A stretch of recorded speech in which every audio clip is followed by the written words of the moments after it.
At the beginning of the story, a dead body is shown hanging from a tree behind a river in a deserted area. It was the year 1830. In the next scene, we see the main character of the movie, Augustus Landor, washing his hands on the riverbank.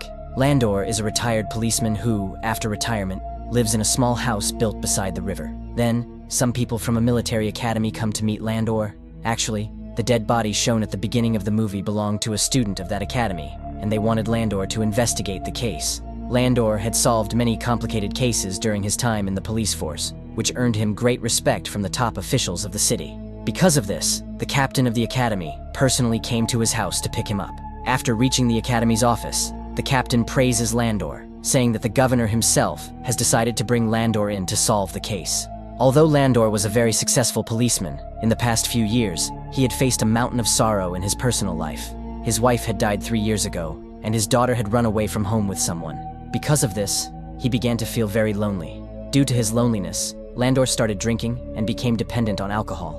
The colonel was already aware of the problems in Landor's personal life, so he felt uneasy about giving him such a big responsibility in this difficult situation.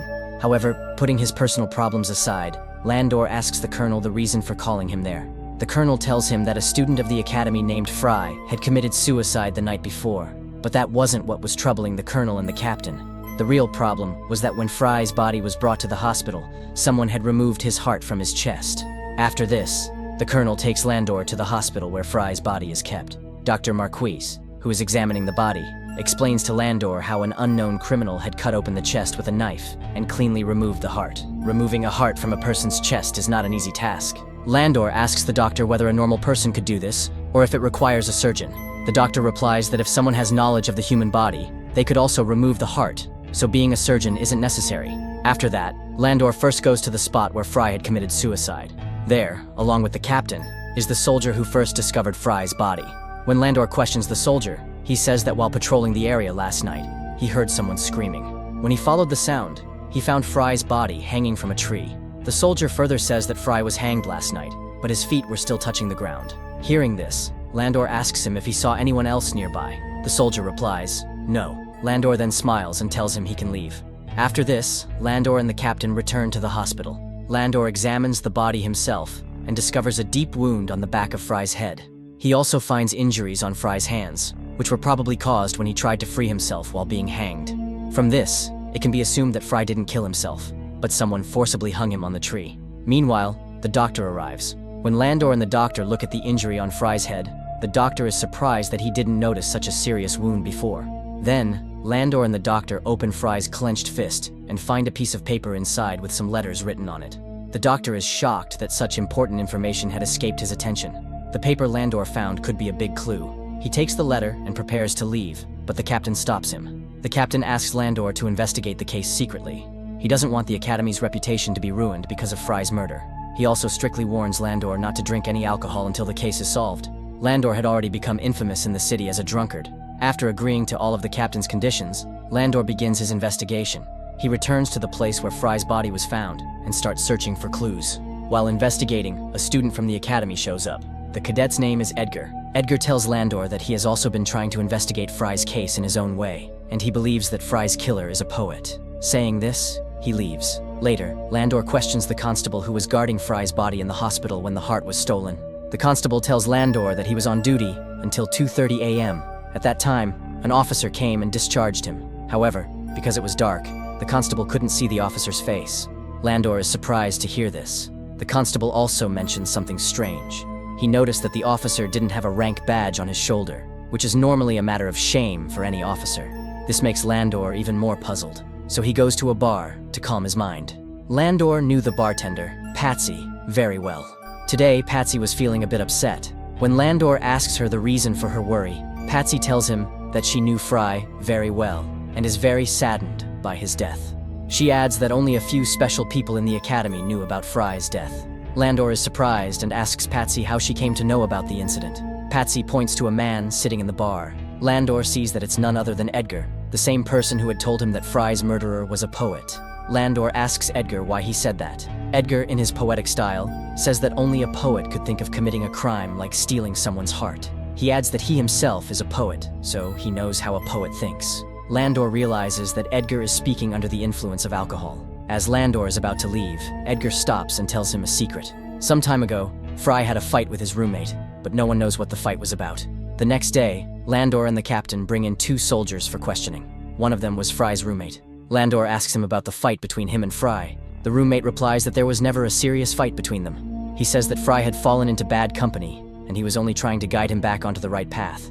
They had a small argument about this. However, Fry's roommate didn't know who those bad friends were. Fry never shared their names with him. Landor takes his statement and allows him to return to his room. After this, they question another soldier named Stoddard, who was the last person to meet Fry before his death. When Landor asks him about Fry, Stoddard says that Fry was in a hurry that night and was sneaking away from the officers. Fry didn't tell him where he was going. He only said that he had some important work. While Stoddard was telling this, his face turned pale, which made Landor suspicious of him. At that time, Stoddard wasn't feeling well, so Landor gave him permission to leave. Just then, an officer brings a message for the captain. It said that someone had taken out the hearts of a cow and a goat the night before.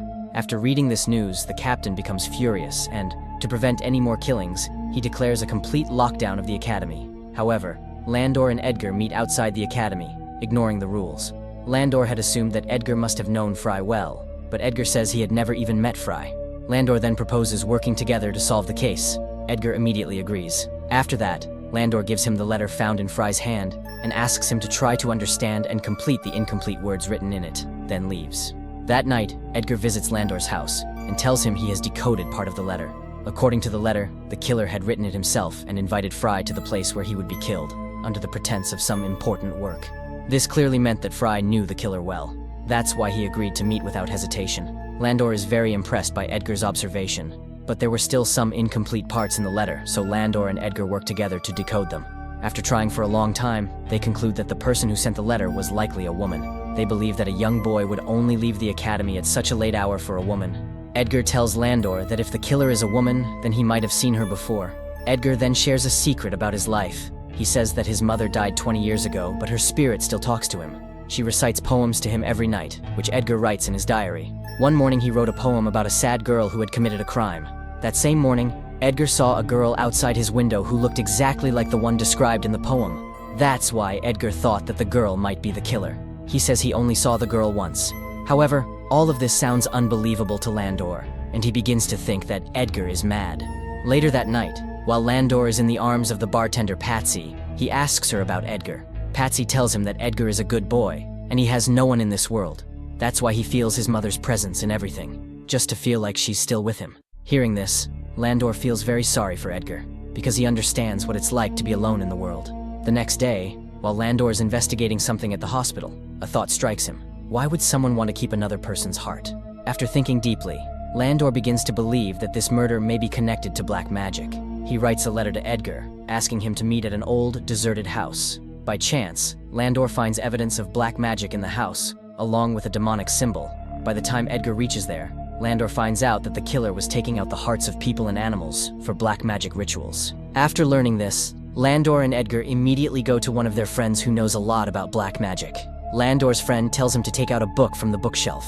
The book was written by a famous witch hunter. It was written in the book that one of the rituals to please the devil is to offer the heart of a hanged man to the devil. Along with this, the friend tells Landor that many years ago there was a famous witch hunter named Henry Leclerc, who had killed about 700 witches. He had written another book in which he described a ritual to become immortal. However, nobody knows where that book is now. After this, Landor tells Edgar to go and make friends with the soldiers and try to find out who among them knows about black magic. Edgar does exactly that. He becomes friends with a group of soldiers and learns that the doctor's son, Artemis, knows about black magic.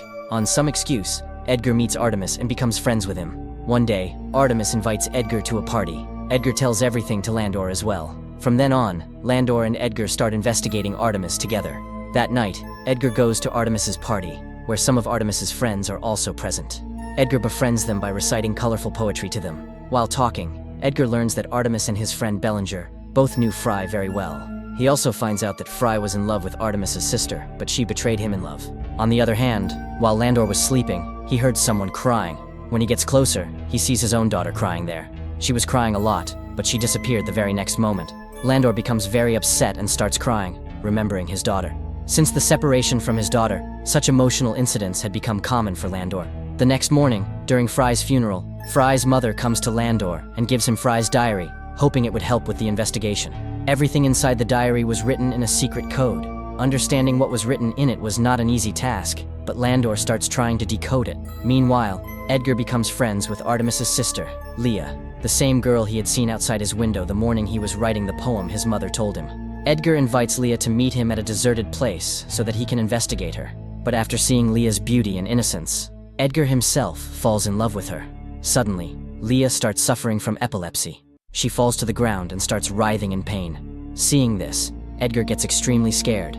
However, after a short while, Leah recovers on her own. At the same time, after putting in a lot of effort, Landor finally succeeds in decoding the words written in Fry's diary. That night, while Edgar is returning from the academy, he senses someone's presence around him. But when he looks around, he sees no one. Suddenly, Bellinger attacks Edgar and threatens him to stay away from Leah. Actually, Bellinger was also in love with Leah, and he didn't like Edgar getting closer to her. Just then, Landor arrives and beats Bellinger, making him go away. Edgar becomes very angry and tells Landor that if Bellinger comes between him and Leah again, he will kill him. Landor somehow calms Edgar down and explains things to him. The next morning, Landor hears from the captain that Bellinger has disappeared. Landor is surprised to hear this. He goes with the captain and the rest of the soldiers to search for Bellinger. After a short search, they find Bellinger hanging, just like Fry. His heart was also taken out of his chest. When his body is brought to the hospital, Dr. Marquis tells the colonel and the captain that Bellinger's murderer is someone else, because the chest wounds on Bellinger and Fry are completely different. The biggest difference was that this new murderer had also made Bellinger impotent. After hearing this, the colonel becomes furious and starts questioning Landor's abilities. He scolds Landor, saying that even after so many efforts, Landor has not been able to find any solid evidence. Meanwhile, the captain tells Landor that he now fully suspects Edgar. The captain says that during dinner the previous day, Edgar was openly telling the soldiers about his fight with Bellinger, and he even threatened to kill Bellinger in front of everyone. Landor defends Edgar, saying he is a good boy. He must have said those things in anger, but he can't kill anyone. Then the captain tells Landor something surprising. He says that last summer, Edgar had also gotten into a fight with Fry. The colonel adds that he would have arrested Edgar a long time ago, but there is no solid evidence against him. Hearing this truth about Edgar, Landor is stunned. Once, Landor had asked Edgar about Fry, but Edgar clearly said he didn't know Fry. Now Landor goes straight to Edgar to ask the questions running through his mind. He scolds him angrily and tries to get the truth out of him. In his defense, Edgar says that ever since he joined the academy, he has had fights with dozens of boys because many people made fun of him for his face or personality. But he never let the feeling of revenge grow in his heart. Hearing Edgar's words, Landor also feels satisfied and believes that Edgar is innocent. Later that day, Dr. Marquis organizes a dinner at his house to mourn Bellinger's death. He invites both Landor and Edgar. Everyone is having dinner when suddenly Artemis forgets his manners and starts speaking rudely to Landor. Actually, he suspects that Landor had secretly searched his room. That's why he keeps insulting Landor. Seeing this behavior, Artemis's mother gets angry at him and leaves the dinner table. Right after her, Leah also gets up and leaves. However, the doctor apologizes to Landor for his family's rude behavior and offers to make a drink for him to lighten the mood. While the doctor is preparing the drink, Landor notices a magic book on his shelf. Seeing it, Landor begins to suspect the doctor. He decides to investigate the doctor and asks him if his daughter is sick. The doctor tells him that his daughter, Leah, has a dangerous disease that causes her to live in constant fear. Because of this illness, she hasn't married yet. While they are talking, Artemis comes to call them to listen to Leah's piano performance. But Landor says he wants to get some fresh air and uses the moment to sneak away and search Artemis's room. Meanwhile, Edgar forgets everything else and gets lost in Leah's piano tune. He had fallen so deeply in love with Leah that he was ready to do anything for her. On the other hand, Landor finds a coat in Artemis's room that does not have a rank on its shoulder. Landor remembers the academy guard had mentioned that the officer who granted him leave wore a coat just like that. Then, Mrs. Marquis arrives there and is also surprised to see that coat. Landor takes the coat downstairs. The doctor says it belongs to his dead brother, and he doesn't know how it ended up in the house. Landor tells him that the coat was found in Artemis's room. Before Artemis can say anything, the captain arrives and says that another soldier named Stoddard is missing from the academy. Stoddard is the same boy who last saw Fry and nervously gave a statement to Landor. After hearing this, Landor immediately goes with them to search Stoddard's room. After searching the room, Landor tells everyone that Stoddard wasn't kidnapped. He ran away from the academy on his own. Landor says this because Stoddard's belongings were also missing from the room. Landor guesses that Stoddard, Bellinger, and Fry were good friends, and after seeing how Fry and Bellinger died, Stoddard got scared that he would be next. That's probably why he ran away in fear. Because of the coat found in Artemis's room, everyone starts suspecting him of being the killer. But Landor still doesn't have solid proof against Artemis, so he asks the Colonel for some more time to gather evidence. Meanwhile, Edgar goes to Leah and recites his poem to her. Leah then takes him out for a walk. On the other side, Landor visits his friend again and learns that Henry Leclerc, the man who wrote the book on immortality, was actually a devil worshipper. Landor's friend also shows him a picture of Henry Leclerc. Landor suddenly remembers that he has seen this painting somewhere else. He immediately rushes to the doctor's house. He had seen that picture of Henry there, because he had seen the book of black magic in the doctor's house, which was probably written by Henry. Also, Henry's painting was hanging on the wall. Landor now suspects that the doctor's entire family is behind all the mysterious incidents happening in the city. His doubts turn into certainty when he holds the magic book in his hands. It was indeed written by Henry. Landor threatens the doctor and tries to force him to tell the truth. The doctor becomes frightened and begins to confess everything. The doctor tells Landor that his daughter Leah has a serious illness and only has about 3 months left to live. He tried every treatment to save her, but no medicine worked. Then one day, Leah told the doctor that her ancestor, Henry Leclerc, spoke to her and had shared a magical ritual that could make her immortal. According to the doctor, after performing the ritual, Leah actually started to recover. Seeing this, the entire family got involved in performing the ritual. As the doctor is explaining this to Landor, on the other side, his daughter, along with her mother and brother, is busy completing the ritual. Leah had taken Edgar, who was unconscious, to an old house and was about to cut out his heart and offer it to the devil. In this ritual, Leah's mother and her brother fully supported her. Leah had Fry's heart in her hand, which she offered to the devil. After that, she placed Edgar's blood on her forehead and began reciting a spell. Meanwhile, after questioning the doctor, Landor learns that Leah and Artemis are about to kill Edgar. So, he starts running toward the house. On the other hand, Edgar had opened his eyes, but he was still not fully conscious. He knew that Leah was going to kill him, but he loved her so much that he was ready to sacrifice himself to keep her alive. After this, Leah continues reciting the magic spell and moves forward to take out Edgar's heart. But before she can harm Edgar, Landor arrives. All 3 of them get scared when they see Landor and warn him to stay away by threatening him with a knife. Just then, a candle falls and sets the house on fire. A scuffle begins between Artemis and Landor. Leah keeps reciting the spell, but suddenly, a burning wooden beam falls on her and badly injures her. Seeing this, Artemis runs to save Leah. Taking advantage of the moment, Landor carries Edgar out of the burning house. Artemis and his mother were focused only on Leah when suddenly, a burning part of the house collapsed on them. Landor manages to save the doctor's wife, but Leah and Artemis are burned to ashes. Seeing Leah die, Edgar is deeply shocked. After this, Edgar is admitted to the Academy Hospital safely. It's revealed that Dr. Marquis had already resigned. The captain and the colonel thank Landor for solving the mystery and apologize for ever doubting him. After completing his duty, Landor returns home. But this story does not end here. A few days later, Edgar comes to Landor's house, fully recovered. He says he has found out something about Landor's daughter's death. Saying this, he walks inside. Edgar is very angry with Landor because he has discovered a secret that Landor had hidden from the world. The handwriting on the letter Landor had once written to Edgar matches the handwriting on the letter found in Fry's hand. This means Landor was the one who wrote the letter and lured Fry to the place of his death. To understand why Landor did this, Edgar began investigating. He learned from Patsy that one night, when Landor's daughter was returning home from a party, 3 rogue cadets from the academy raped her. After knowing this, Edgar understood that Fry was definitely involved in that crime. But now, Edgar wanted to hear the whole truth directly from Landor, because by now, he already knew too much.